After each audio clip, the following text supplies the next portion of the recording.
All right, so a little bit more on this whole myth of the perfect leader. So we're using the word perfect with this.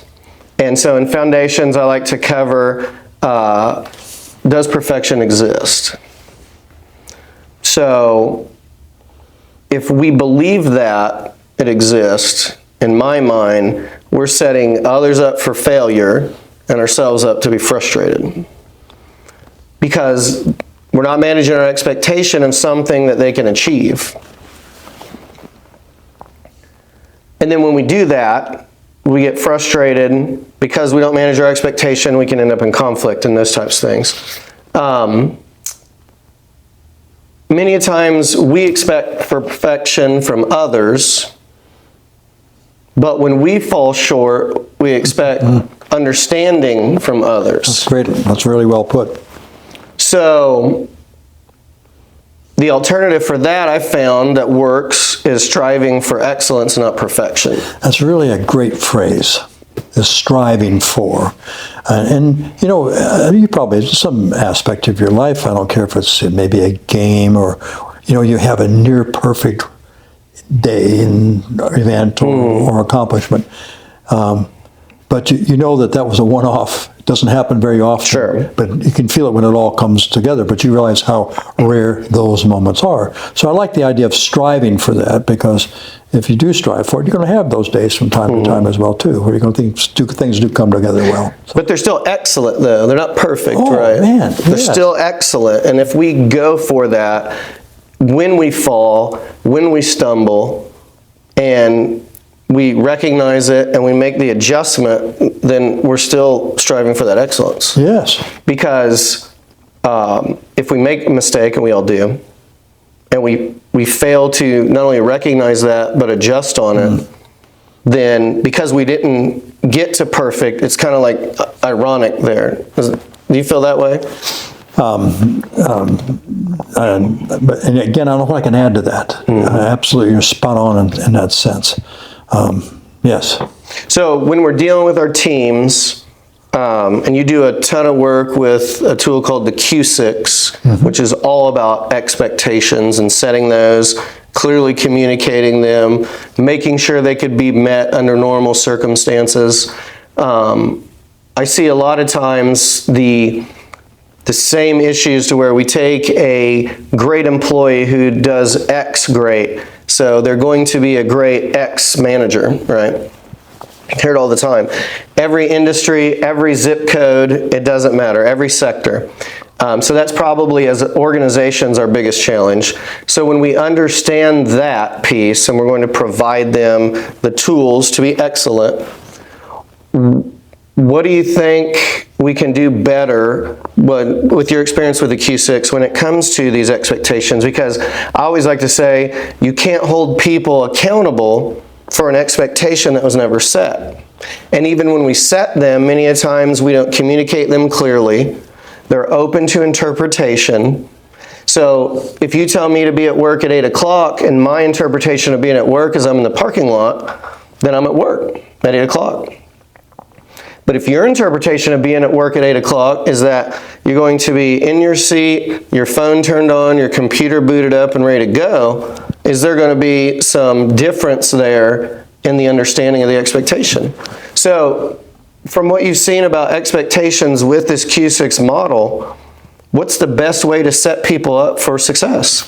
Well, one of the things that you touched on here, I think we have a tendency to do, and the brain's always trying to simplify things, but we have a tendency, I think, to put, and you've touched on this, put a person in a single box. Yeah. This is a good one. Maybe this one's not bad evil, but maybe not performing to standard, basically. We call it the bad performance box. I right? usually do, yes. And yet, what we realize is that no, people, it's far more complex than that. People are a complexity of skill sets. And you said that we've got, let's take, you could have somebody in the business that is really good at installing, let's say, heating or air conditioning units. And we've worked with them for 7 or 8, 9, 10 years. And then we promote them to supervise people who are doing those things. Yes.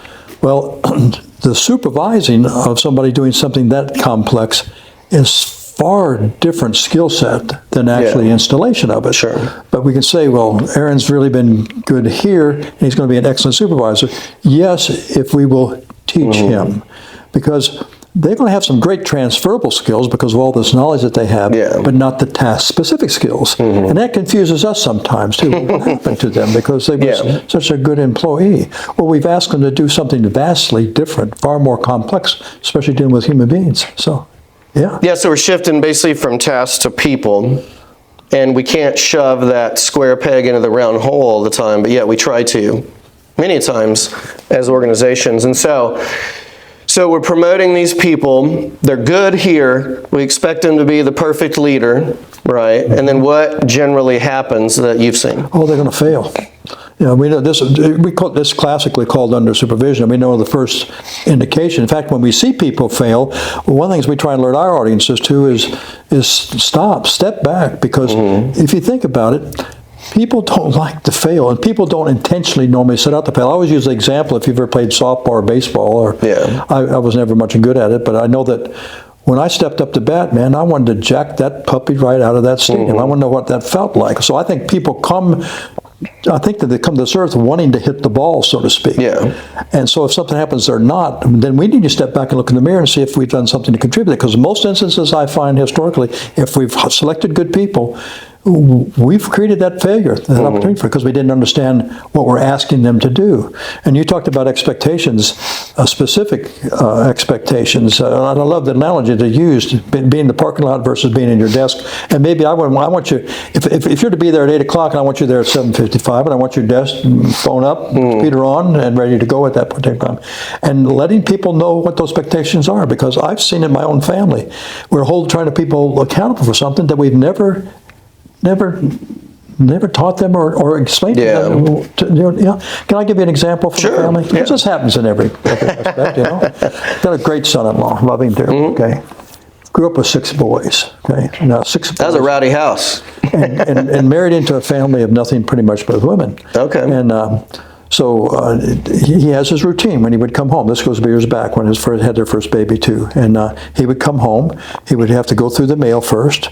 Then he would walk in the house, wouldn't say much to anybody, just go through the mail, then walk in the bedroom, and he would, change clothes and sew some socks over in the corner, basically, or maybe hang a shirt off of a bedpost or something of that nature. And that's not to my daughter's liking, you see. Right. And so she would call my wife and talk about, well, guess what Dan did? I don't know what Dad do. Well, he walked in, didn't say anything to me or to Gracie, and then went into the bedroom and, threw his socks on the floor. So my wife's telling me all this. I said, well, let me ask you something. It's good that maybe, I don't know, Amy's shared that with you, but has she shared that with Dan?